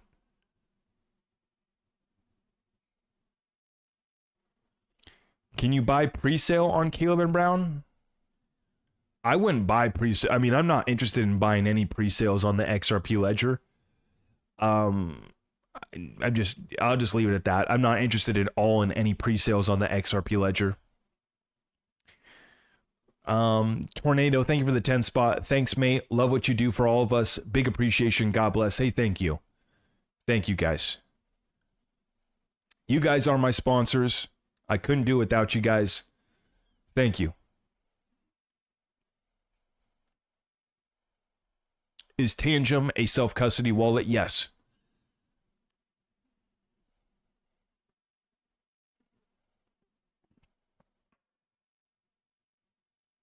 How do you transfer from exchanges? Dennis says he's got a porterhouse in the fridge. There you go. Jerry says, Zach, I just love watching you because you're on top of everything and wouldn't trust anybody else to tell me what's going on. You know, Jerry, I appreciate you guys have to understand. The thing that I value most is your guys' trust. I'm fine when you guys roast me, when I'm wrong, when I get things right, whatever it may be, you know? Somebody the other day said that I have the acorn haircut. I thought that was one of the funniest things I've heard in the longest time. And I can't stop seeing it. You know, I got the acorn, you know, goes up and then it goes to the point. After they said that, I thought, oh, crap. They're kind of right. I value your guys' trust the most, right? And nobody gets to tell me what to say or what not to say. That's the beautiful thing about this. Like, I have nobody other than people, you know, who give me, you know, just feedback and advice on how to best present the content. And I like that. I do like that. But nobody controls what I say. And I don't have to show you some sponsor because that's the sponsor that pays my bills. My bills get paid because I've earned your guys' trust and you guys watch my content for free. On top of that, I have my private community. I just made available a futures trading lesson that you guys could purchase that, right? But if you want to support my work, if you want to use my resources, that's how we get funded here. And so, you know, the incentive here is to keep your guys' trust. And that's how I will keep your guys' attention. And I value that the most. And like I said, I don't want to talk about this case anymore. There's so much more to talk about as far as adoption, utility, preparing for wealth, setting up businesses, scaling businesses. There's so much more to life than this SEC versus Ripple case. That's why I'm so excited that this is basically the end of the case and we get to move on. But I really do appreciate your guys' comments. I appreciate your support. Thank you. Thank you. Jack Jacobson, thank you for the 20 spot. Thank you. You are appreciated. WWGC. What does that mean? WWGC?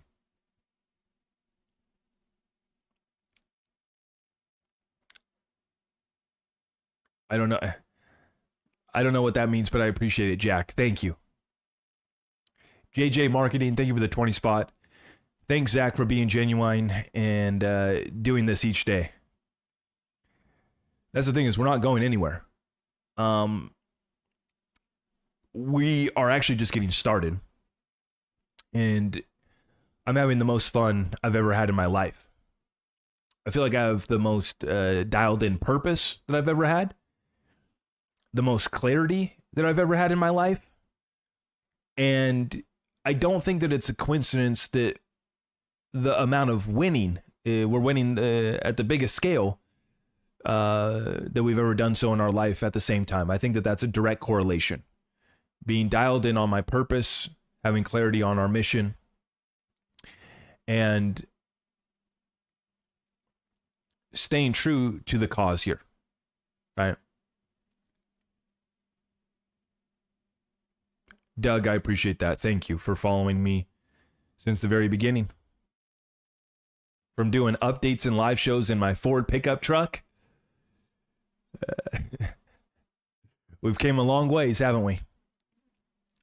But as I'll always be that guy in my pickup truck, because I'm not going to sell that dang thing. I love my truck. I'm a utility investor. That's all it is. That Ford F-250 hasn't done me dirty yet. It's been all right. It's utility, you know. It's how I live my life. It's how I run my businesses. It's how I invest. It's in utility, ideally based in America, even though I know a Ford is most likely assembled in Mexico or Canada. I know that, but it's utility. So what's the finalization of the damages to the XRP with the case? Well, I was talking about it with Jimmy today, and we weren't really able to get into what he's working on right now. So I still have to get that out of him as far as where he's at. And I will let you guys know as soon as I discuss that with him. But he says we need to think bigger than a class action. I really think that he wants to present a deal to President Trump that just says, hey, President Trump, here's what happened. Here's where it went wrong. And here's how we can make it right. We have, tens of thousands, hundreds of thousands of people that were damaged by this lawsuit. Clearly, you and your administration want to wrong this right. Here's how it's done. We do a deal to compensate XRP holders that were damaged by the lawsuit. And like I mentioned, you can go to the XRP market cap chart. I'll show you guys it real quick here. You just go to the XRP market cap chart, and I already measured it out. It was this move right here. We were right up here at 127 billion. We went all the way down to 123 billion. 3.76 billion. 3.76 billion is what we lost in market cap. So you've heard John Deaton talk about when the SEC first filed the lawsuit, that caused XRP to lose 15 billion in market cap right away. That's 15 billion in damages. Judge Torres gives us this ruling today, another 3.76 billion. When you look at XRP's market cap grew by over 150 billion as soon as President Trump was elected and the SEC stated that they wanted to settle up the case, XRP's market cap grew by over 100 billion. That's further proof that the damages are massive, right? Because just off of Trump's election and the settlement being announced, XRP's market cap grows by over 150 billion. Right? It was at 30 billion before Trump and before the settlement. It went all the way up to 200 billion when it was at $3.40. So that was literally over 170 billion of market cap growth like that. That's damages. That's the cloud dissipates, the cloud moves on, and the sun comes out to the tune of 170 freaking billion dollars. All damages. And so I've added this up. It's hundreds of billions conservatively. Ripple spent 200 million on their lawyers. Right? Now you could argue, well, they violated the law. Sure. But yeah, the point being the damages are massive. Will we ever be compensated? I don't know. I'm not holding my breath, and I'm not, going to hang my hat on that. But I'm going to support any work, any deal that Jimmy talks about, any deal that Jimmy has to offer. He comes from a place of wanting to protect the XRP community as well, and it's an absolute shame the slander and defamation that has been directed towards him in a process of trying to defend the community. I don't even want to talk about it because it's just so negative. It should have never happened. But many people didn't understand that. People still don't understand this case. So thankfully it's over. Thankfully the case is done. Dennis, I have not checked out your Northern Dynasty yet. I have not checked it out yet.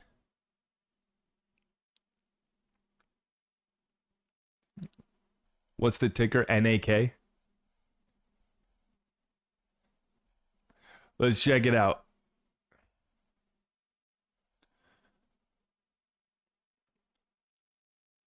Oh, wow. She's been growing. She's been growing, Dennis. 126% year to date. Goodness gracious. In the stock market, I think that we call that a pump, huh? What's the max?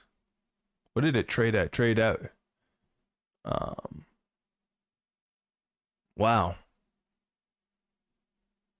Traded all the way up at $20 per share back in 2011. Wow. Up 450% in the past year? Shoot. I shouldn't have been sleeping on that one, Dennis. I spent too much time paying attention to the XRP meme coins. I missed that runner. That was pretty good. That was pretty dang good. Not bad for a stock. Yeah, if your guys' audio is bad, I don't know what's going on. I don't know if it's our streaming software. I don't know if it's my internet. I don't know if we're under attack. Just refresh the stream. Back out, hop back in. If you're getting audio problems, we're probably under attack again.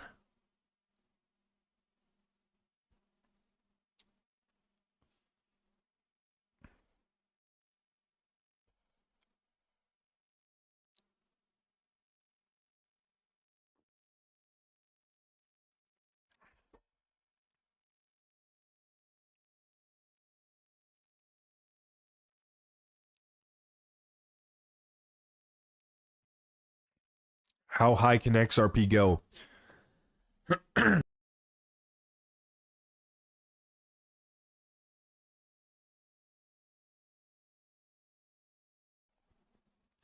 Well, in my opinion, we have a $20 to $30 XRP coming by Q3 of next year. That's where I'm at.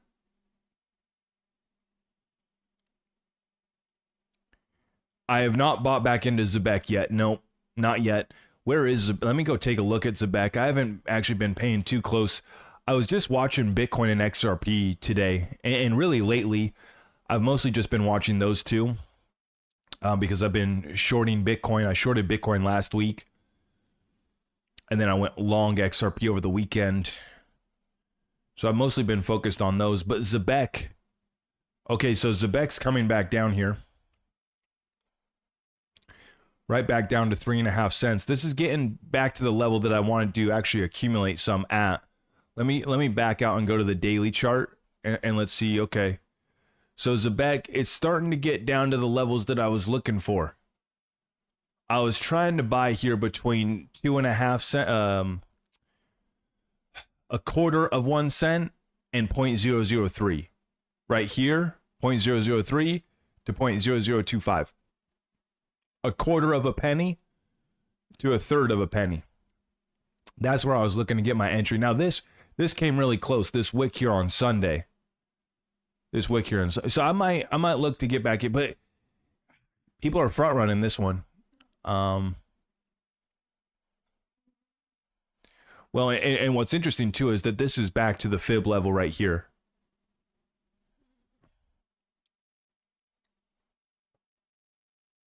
So now I haven't bought back in on Zebek, but I'm watching it closely. I did just buy in on Axelar AXL. Deep dive on that's going to be dropping over the weekend.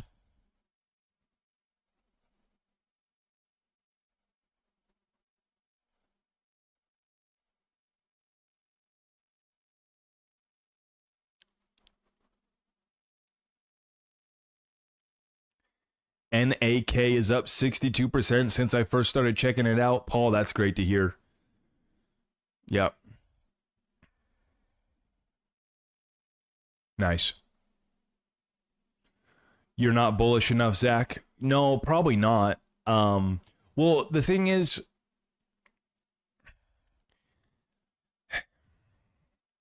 I'm not willing to rule out any of the high prices. I just have to keep it very conservative because I got guys clipping me up. They're trying to do everything they can to wreck me and spin it, take things that I say out of context. So I got to just err on the side of caution and conservative. And I think that everybody, at least myself and many people that I've talked to, feel a lot better about XRP going to 20 or 30 bucks with ease after learning about my multiplier effect. After understanding that multiplier, that's helped a lot of people see just how easy it's going to be for XRP to go to double digits and triple digits. Like I said, for XRP to go to 100 bucks, I think that we only need to see about 100 billion in inflows. Like 50 to 150 billion in inflows gets XRP up to 100 bucks in my opinion. Now, that's a chunk of change. That's some serious money. But the Bitcoin ETFs have seen it. BlackRock's Bitcoin ETF alone has seen like 50, I think they're up to 60, 70 billion assets under management for that one. That's just one Bitcoin spot ETF with over 50 billion of assets under management.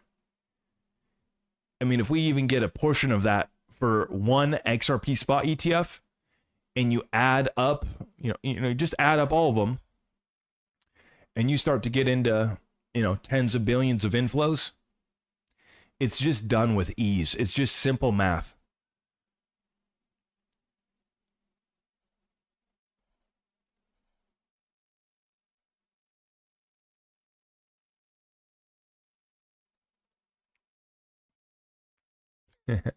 Al says, well, Zach, I will just say it, $1,000 by the end of the year. From your comment to God's ears, let it be. Amen and God bless it. I am here for it. I can't wait to be wrong on that one. There's nothing I would love more. There's nothing I would love more than to be wrong on that one. I can just see the comments now. Zach, you're the worst YouTuber ever. You said it was only going 20 to 30 bucks. It went to 1,000. It went to 589. You suck. And I'll be saying, hey,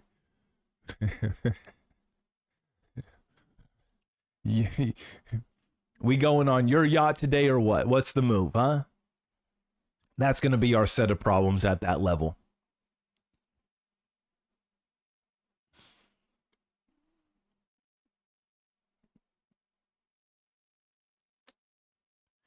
Zach, what do you think about DXP presale on the XRP ledger? Is it real? Well, it's probably real and it's probably a scam. Let me look this up. DXP presale. Oh, goodness gracious. I don't like any of these presales on the ledger. I don't think that there's any reason to do it. I don't even see it. Oh, we got our usual suspects here. Jack the Rippler talking about BXE token presale. There you go. Load up. Breaking alert. There you go. Load up on this piece of crap. Yeah, sure. Yeah, I don't even see that. I'm not seeing. Where'd you hear about it?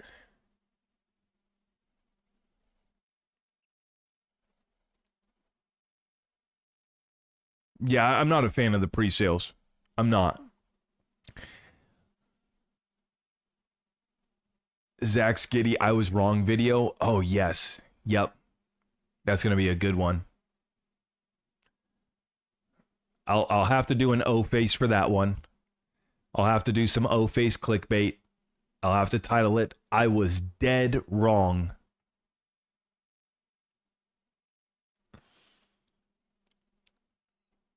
DXP presale, it says it's powered by the ledger. Every token on the XRP ledger is powered by the XRP ledger. These guys are just throwing out crap.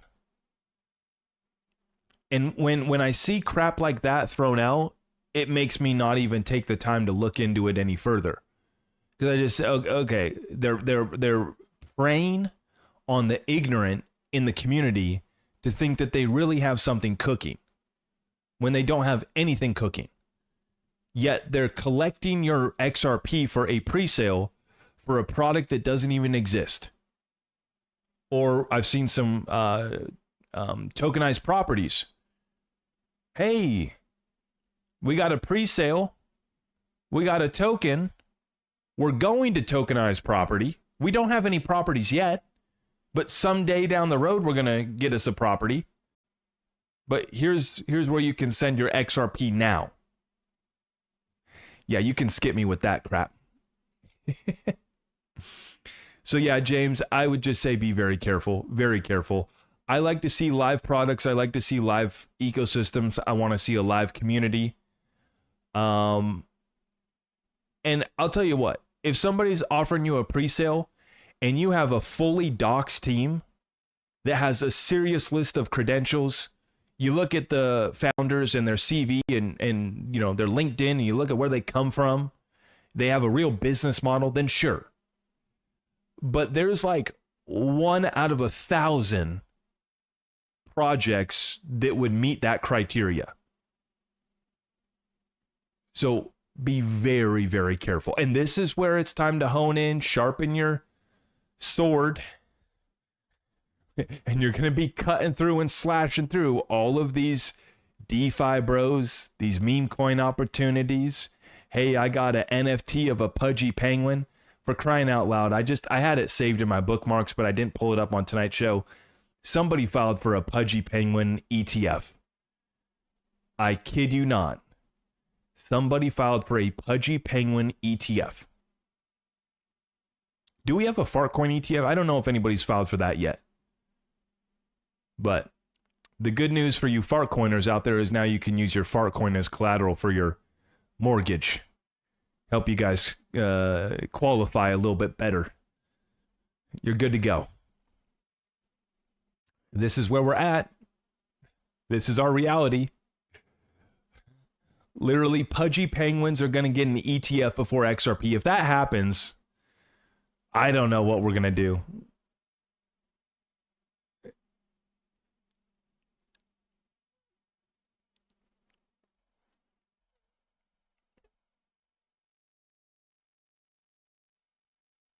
If Pudgy Penguins gets an ETF before XRP, we need to dismantle the whole system. We just have to restart crypto. Why the heck did the judge reject the settlement? She stood by the law. She stood by her ruling. She stood by her decision. And she's just kind of sticking it to the SEC for making her deal with this case for the past 4.5 years. That's really what this is. I don't even feel like this is directed so much at Ripple because she just cites the SEC all throughout her ruling today. She doesn't really go after Ripple in any sort of way, right? So it really was just directed at the SEC. This is all the SEC's fault, and it was the SEC under Chair Gensler's fault and the lawyers that they had deployed to work this case. That's who we have to blame for this.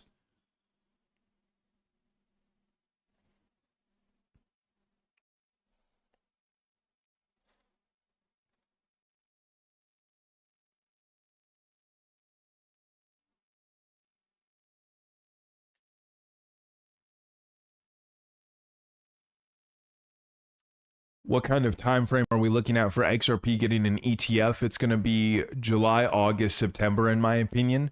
The final deadlines are October, but I think that it will come sooner. This case gets wrapped up probably by August. So that puts us into the August, September timeframe for the ETFs going live. Remember, the Bitcoin ETF saw 4 billion of inflows day one. So just lock in and prepare for that launch. I think that we could see hundreds of millions of inflows into the XRP ETFs day one. So it could cause a dramatic price spike.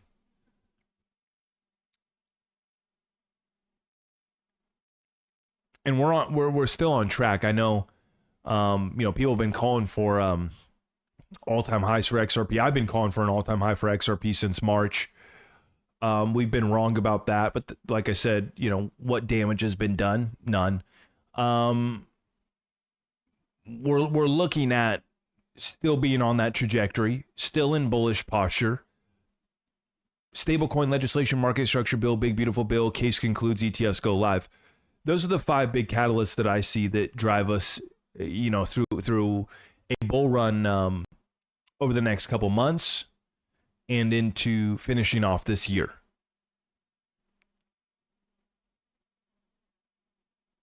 The bull run is not over. No. But there's a bunch of crap out there that's dead. There's a lot of coins that are dead, have no momentum, dying communities. There's a lot of crap out there.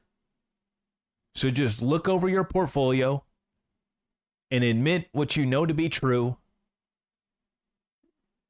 Some of the bags that you have are not hot projects, to put it nicely. Myself included. I've bought some real doozies. I've rug pulled myself on a meme coin. I didn't even know it was possible, but I didn't really rug pull myself, but when the memes first came out, I bought into one, and it was such a small project, but it was a funny meme, but it had no liquidity. And so I'd throw, 20 XRP, 50 XRP, and I just kept watching that chart go up. And this is so cool. I'm pumping my own coin. Well, that lasted for a couple hours until there was no liquidity out of it. And here I am still holding that bag of crap. So I speak from experience.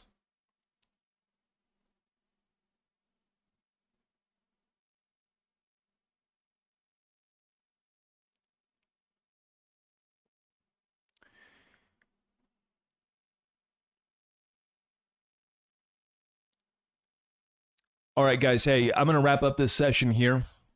We're approaching the 2-hour marker. I want to say thank you, everybody, for stopping by, for going through the breakdown of the case with me. If you guys missed it, you can run back this live show. I also dropped 2 videos earlier today, basically breaking it down as well, too. There's only going to be one more XRP case update for me, and it's going to be the final one. That's going to be when we get the SEC and Ripple both dropping their appeals, paying the fine, paying a settlement, right? Leaving the injunction in place. That's going to be the last XRP case update. And I'm thrilled that we don't have to talk about the case anymore. But I will say this, because I was saying that the market was not pricing in Judge Torres accepting the settlement agreement this week. Okay. Well, I was wrong. We didn't get a settlement agreement. But guess what? We still are not pricing in the SEC and Ripple dropping their appeals. I know. You want to be mad. You want to be frustrated. Some of you guys listening, some of you haters and trolls want me to be wrong. You want me to give in and capitulate and not be bullish on XRP anymore. Don't hold your breath on that one. Because, sure, we didn't get the settlement agreement. We printed it out. We read through it. Judge Torres is pissed at the SEC. It's just that simple. But the market is still not pricing in the SEC and Ripple dropping their appeals and this case being over. So XRP is going higher, which is why I just filled another XRP long just before this live show got started. If you guys want to figure out how to trade futures, well, we try to help you. I got an educational trading lesson that I just dropped and made available yesterday. That's linked up down below in the description. It's at the very top of the description down below. We have all of our community resources there available for you to get tapped in with us. In real time, I share my updates to the Discord trading channel. And so what we do is we talk about opportunities. We talk about market observations in there. I won't give you signals. I'm not going to DM you about how's your trading going. Have you set up your QFS wallet? Are you ready for the Flare airdrop? Send me crypto. I'll trade for you. I will never do that. I hesitate to put out any trading content because these scammers focus on taking your money through different trading schemes and messages. And so I just want to put out that disclaimer and warning that I do not accept crypto for anything. You want XRP family merch? We only take dollars right now. You want to sign up for a one-on-one call? We only take dollars. And that's through the Calendly platform.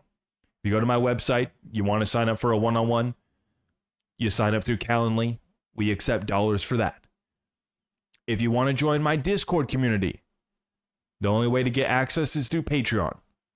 So the only platforms that we accept payment are on Patreon, Calendly for one-on-ones, and then for the XRP family merch. And we only accept US dollars. So do not send your crypto to anyone. Do not send your crypto to someone that's pretending to be me.